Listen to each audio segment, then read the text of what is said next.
Então, pessoal, de volta no nosso segundo vídeo sobre a dengue. Nesse segundo vídeo a gente vai traçar um pouco da história natural da dengue. A gente vai ver como que se dá a evolução da doença no paciente. E a gente vai também mostrar como se faz o diagnóstico da dengue.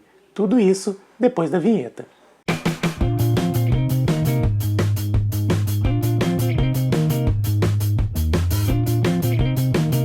Antes de começar a falar especificamente sobre a dengue, sobre a história natural da doença, eu quero mostrar para vocês um quadrinho que ficou muito famoso no ano passado, né? Um quadrinho que busca traçar as principais diferenças entre dengue, zika e chikungunya, de forma que a gente consiga já fazer uma pequena diferença entre essas três doenças. Então esse quadro ele ajuda a gente a diferenciar um pouco as três doenças. No que diz respeito à febre, por exemplo, a febre na dengue, por exemplo, sempre vai estar presente, vai ser uma febre alta e de início súbito. Já no caso do Zika, a febre ela nem sempre vai estar presente, ela pode estar ausente e pode ser uma febre bem mais baixa. No chikungunya, a febre quase sempre vai estar presente, vai ser uma febre alta e de início imediato. A artralgia, todas as três podem ter. No entanto, ela vai ser mais frequente e mais intensa no caso do chikungunya. Como eu disse, na dengue a gente pode ter a artralgia, mas é mais marcante aquela dor muscular difusa.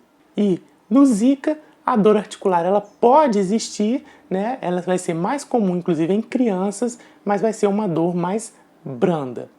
E o racho cutâneo, né? As manchas vermelhas na pele, o exantema, né? Que pode ser máculo papular, também pode aparecer nas três doenças. E aí uma forma simples de diferenciar é que se o rache começou junto com a febre, a gente pensa no Zika, né? Quando o racho cutâneo se manifesta bem no começo da doença.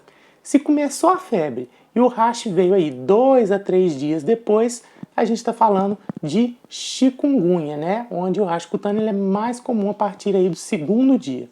Agora, se ele aparece quando a febre está cedendo, quando a febre está melhorando, aí a gente pensa mais na dengue.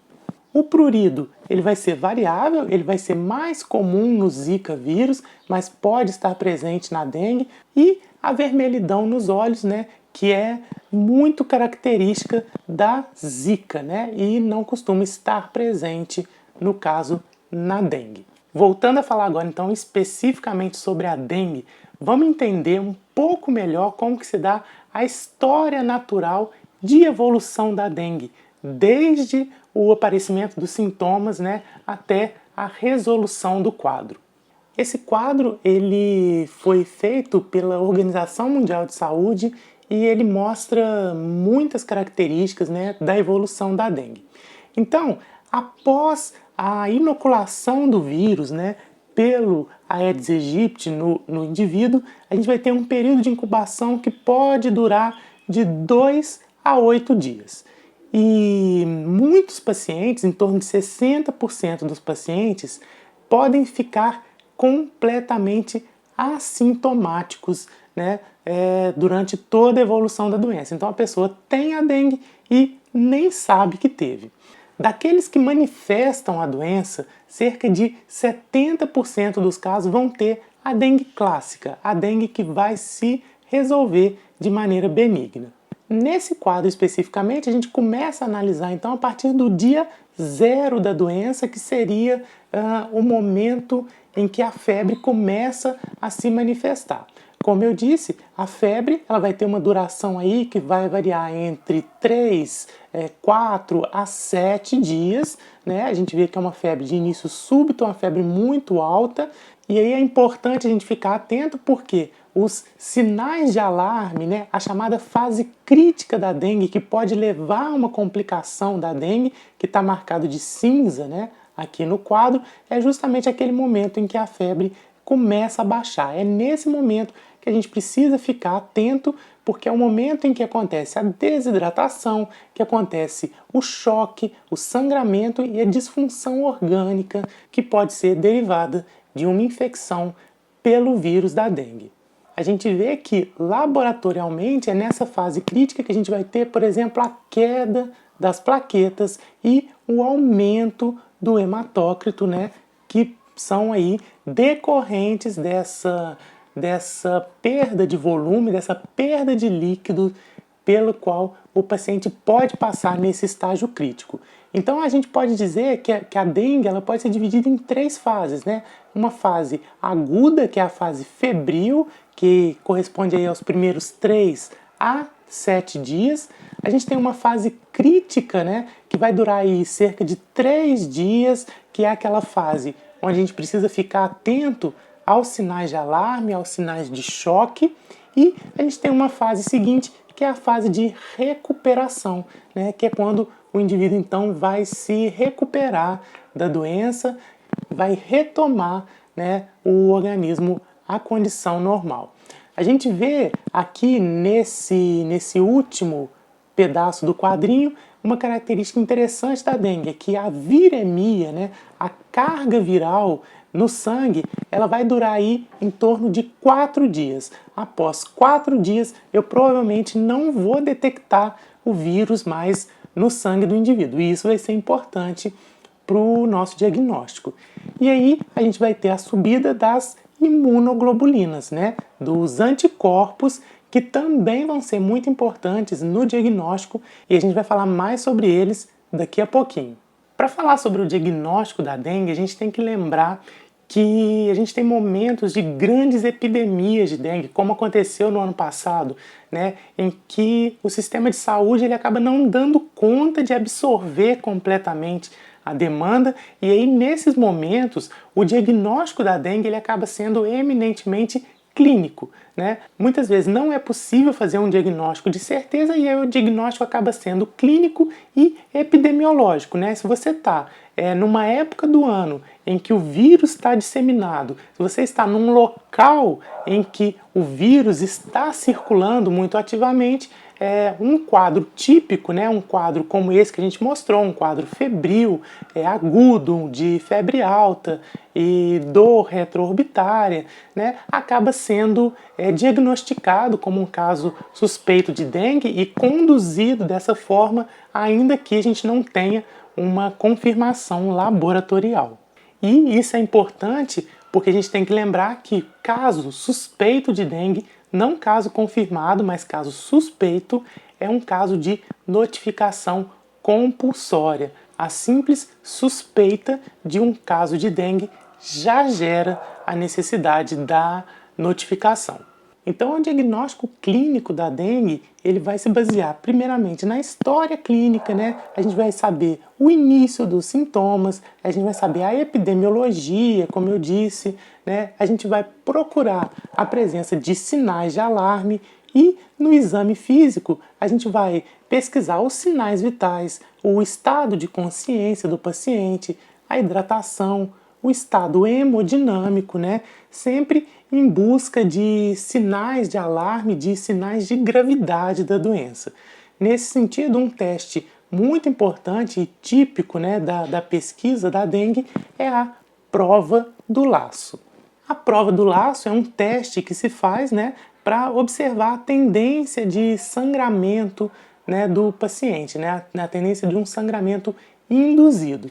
E ela é feita da seguinte forma: você vai demarcar na pele do paciente uma área de cerca de 2,5 centímetros por 2,5 centímetros, né, um quadradinho ali na pele do paciente, e aí você vai garrotear, né, o braço do paciente com um esfigmomanômetro, né, e aí você vai manter esse paciente garroteado por 5 minutos, mantendo uma pressão que vai ser a média aritmética simples da pressão arterial do paciente. Então, por exemplo, um paciente cuja pressão está em 120 por 80, né, basta tirar a média aritmética entre essas duas medidas, né? 120 mais 80 é 200, dividido por 2, 100. Então você manteria uma pressão de 100 milímetros de mercúrio durante 5 minutos e observaria a pele do paciente nessa área demarcada, né, se haveria ali o aparecimento de petequias, né, de pequenas bolinhas vermelhas. O teste do laço será negativo se a gente encontrar menos de 20 petequias e será positivo se encontrarmos 20 ou mais petequias. E a gente vai ver mais à frente que isso vai ser muito importante também na estratificação de risco. Laboratorialmente, um hemograma ele vai trazer alguns sinais, né? Apesar dele ser subjetivo, ele vai trazer algumas indicações. Por exemplo, a leucopenia, né, que é um sinal de uma doença viral, e a gente pode ter uma trombocitopenia, que é algo mais específico da dengue, né, que não vai aparecer, por exemplo, no Zika e no chikungunya.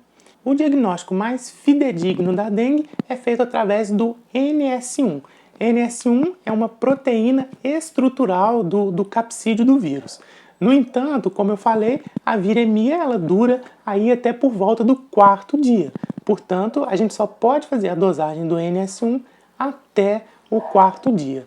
A partir do 4º dia até por volta do 7º dia, a gente pode pedir então a IgM. Mas é importante saber que se a pessoa já teve dengue, né, em caso de reinfecção, a IgM ela pode ficar muito baixa ou até indetectável no sangue do paciente. A partir do 7º dia, a gente já pode pedir a IgG, que é inclusive a imunoglobulina de memória, né? Quem já teve dengue terá IgG no sangue pelo resto da vida. É importante saber que as três, né, servem para o diagnóstico. No entanto, a NS1 seria a melhor delas. Outra coisa que é importante saber é que se a febre passou de 7 dias, aí a gente já começa a desconfiar que não se trata de dengue, né? E aí se o paciente tem uma artralgia, por exemplo, a gente já começa a pensar mais na febre chikungunya. E aí nesse slide a gente só detalha um pouco mais aquilo que a gente já tinha falado sobre a evolução, né, das taxas sanguíneas dos principais detectores, né, usados no diagnóstico da dengue. A gente vê aqui que a viremia, né, que a carga viral no sangue do indivíduo, ela permanece aí até mais ou menos o 4º ao 5º dia da doença, e nesse período a gente consegue detectar então a proteína NS1 no sangue do indivíduo para fazer o diagnóstico. A partir daí, a gente tem o crescimento principalmente da IgM, né, que você vê que ela aumenta mais pronunciadamente do que a IgG, e ela passa a ser detectada então aí a partir de por volta do 4º dia. A IgM ela sobe, ela chega num patamar máximo e depois ela começa a cair de forma aí que pouco tempo depois da doença ela já não está detectável. Já a IgG ela sobe um pouco mais devagar, por isso ela só pode ser detectada aí a partir de mais ou menos o 7º dia, a partir do início, né, da doença, porém, uma vez que ela suba, ela vai permanecer pelo resto da vida detectável no sangue do paciente. Então é isso. Com isso a gente termina nosso 2º vídeo da série sobre dengue e abrimos caminhos para o próximo, onde a gente vai fechar a série falando sobre o manejo do paciente com dengue, né? Nesse vídeo a gente vai fazer a estratificação de risco desse paciente, nós vamos classificar esse paciente em um dos 4 grupos, né, do paciente com dengue, e a partir dessa classificação a gente vai aprender qual que é o manejo correto desse paciente, né? Qual é o procedimento a ser seguido com esse paciente. Eu te espero nesse vídeo, que vai ser bem legal. Até lá!